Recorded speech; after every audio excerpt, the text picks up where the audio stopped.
Samsung sure talked a lot about the new titanium widescreen on this Fold 8, only to have it scratch at a level 2 with deeper grooves at a level fingernail during my durability test. Awkward. Today we're going to dive in and see if Samsung is telling the truth about having layers of actual titanium on the inside. The display is really rather awesome. Even though the 8 has a smaller footprint than the 8 Ultra, it actually shows larger widescreen videos than the Ultra because of its stockier shape. You can clearly see the black bars at the top and bottom are much smaller. Hey, is that my factory? I interrupt your regularly scheduled programming to tell you that Ridge is giving away $100,000 and you can enter to win for free. And I will tell you how as I try not to scratch this Lambo driving through the wheelchair factory. My channel sponsor Ridge is doing their annual astronomically massive giveaway, where 2 lucky winners can pick between $100,000 in cash, this Lamborghini, a Ford Bronco, or a Hennessy Velociraptor. I know which one I would pick. I've had a Ridge wallet in my own pocket for the last 7 years, and this one right here even caught a 9mm bullet. If you know, you know. You can enter for free at ridge.com/JerryRig. But while you're there, buying Ridge gear also gets you way more entries. You can grab a wallet, obviously, like everyone here has at the factory, but there's also travel adapters, power banks, rings, and even hard shell luggage, which almost fits inside of the Lambo. All with a lifetime warranty and a risk-free 99-day trial. It is built for life. The wallets, at least. I'm not so sure about this Lambo. Let me know what you would pick down in the comments. One of these 3 vehicles or the cold, hard $100,000 in cash. 2 of you will have to make that decision. Ridge.com/JerryRig. Back to you, Jerry. Thank you, Jerry. Taking off the outer screen in one piece is actually pretty impossible, and if I break it, an out-of-pocket replacement will cost $579.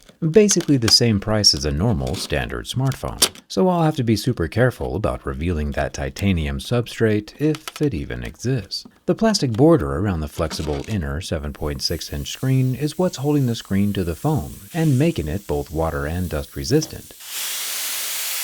It is very securely glued in place, but I can use my razor blade to chip it off in pieces. You'll notice that if I accidentally touch the edge of the screen, it'll kill the whole line of pixels running through the display. Just a $579 mistake, no big deal. Yeah, the screen might not be 100% alive anymore, but 90% still gets me an A, right?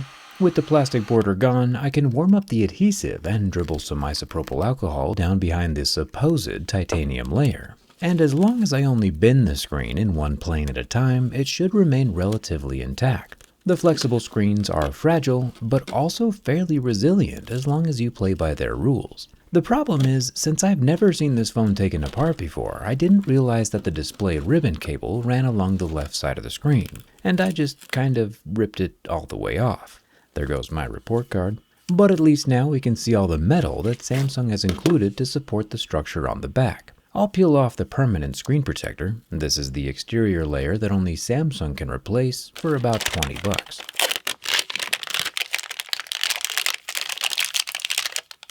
Then we have the actual top plastic layer of the display itself. This exposes the organic light-emitting diodes to the air, which kills them. And we can see the UTG, or ultra-thin glass, cracking on the screen now below that.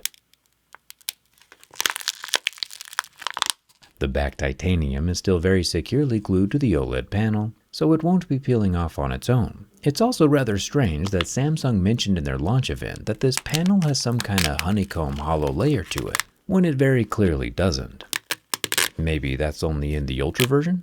Give me one like on this video and I'll rip open the Fold 8 Ultra as well. Their unpacked video made it seem like I wouldn't have to bust out a microscope to see the grooves. But there is one way to see if it's actual titanium or not, as you can see from this beautiful grade 5 titanium plate I have laying around. If I yeet the screen with a blast of heat, it should have a colorful gradient of discoloration from its oxidization.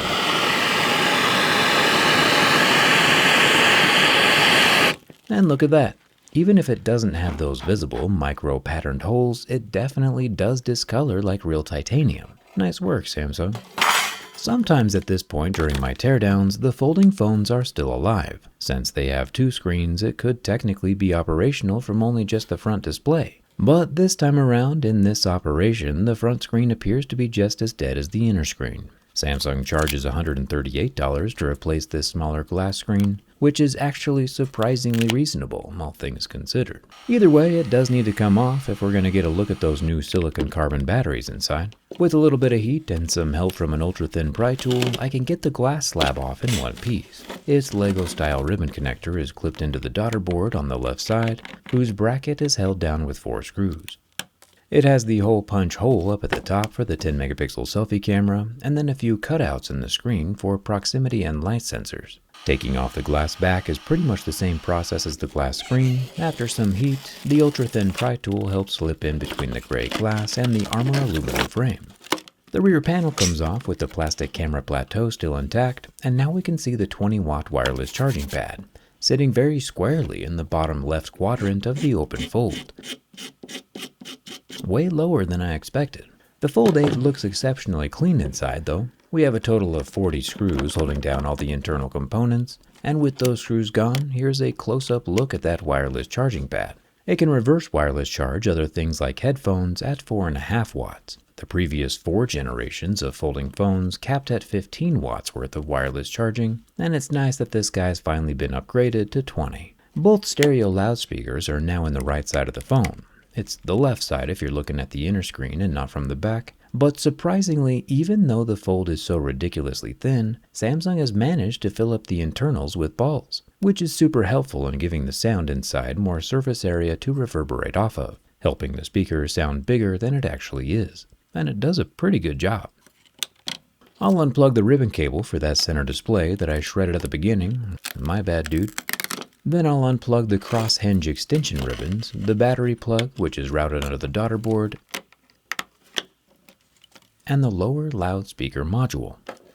This one is so thin that instead of having the red rubber ring around just the mouth, Samsung has to surround the entire body with the waterproofing ring since the extra encapsulating plastic would make the phone too thick. The internal engineering is exquisite. And even in this lower loudspeaker, we have another little ball pit for ants. Samsung's definitely included all the important bits. The battery comes out next, thanks to its very much appreciated battery pull tabs.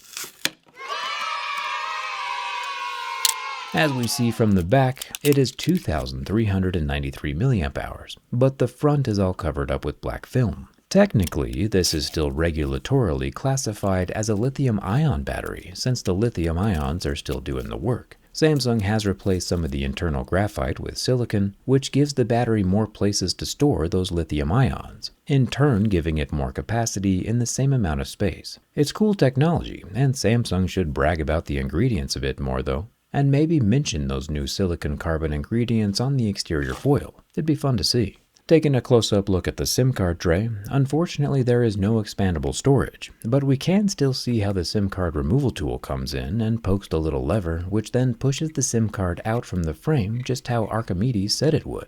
Turns out the front-facing 10 megapixel selfie camera and the SIM card tray are both on the same board. It does not have OIS. Making our way over to the main half of the Fold 8, we can see the haptic vibrator motor is chilling down near the charging port. It is bigger than I thought it would be. And speaking of that charging port, the charging ribbon itself is super curved. I thought at first that this might be part of the thermal efficiency thing, trying to keep charging heat away from the battery, but it's most likely just Samsung scooching over the ribbon to make more room for the wireless charging coil, so the phone can remain thin. Samsung did implement a new dual DCIC system that improves thermal efficiency on the Fold 8 Ultra, but apparently this regular Fold 8 does not appear to have it. With the motherboard out, we can see the upper 50 megapixel wide-angle camera. This guy does not have any optical image stabilization, which is normal. The main 50 megapixel camera, though, does have OIS, which is good. And there's no third telephoto lens like we see on the more premium Fold 8 Ultra. There's a cute little dab of thermal paste, though, on the back, moving heat away from the Snapdragon 8 Elite Gen 5 down to the graphite pad that sits below the motherboard. There's no copper vapor chamber in this one. The second battery comes out next, along with this little pull tab. This guy is 2,267 mAh, giving us a rated total of 4,660, and an advertised typical capacity of 4,800. This cell doesn't say anything about silicon carbon either, at least not in English. The 10 megapixel front-facing camera is pretty well glued in, and now we finally have access to the internal hinge. There are 18 more Phillips head screws holding in the spine. This brings our total, for those counting along at home, to 48. Then I can wiggle the extension ribbons through the hinge so we can get an up-close look at how the spine works. At first glance, we can see that the exterior spine, the part that's visible from the outside, is connected to 3 internal individual vertebrae, for lack of a better word. These 3 geared wing units are held in place with another 6 screws, which, including the 2 we took off earlier that were holding down the ribbons, brings us to a new total of 56 in the whole device. And brilliantly, it looks like Samsung has made the vertebrae modular. Last year's Fold 7 had 4 of these vertebrae segments, and this year they just removed one of those segments to make a shorter phone. And even cooler, the Flip 8 just uses 2 of these segments in its super small hinge. That's foresight for sure. It's no wonder that Samsung was able to get this wide fold form factor shipped out before Apple did. The engineering was already finished before they even started. Incredible. Almost as incredible as entering to win $100,000 cash for free. Remember that Ridge link is down in the description, and thanks a ton for watching. I'll see you around.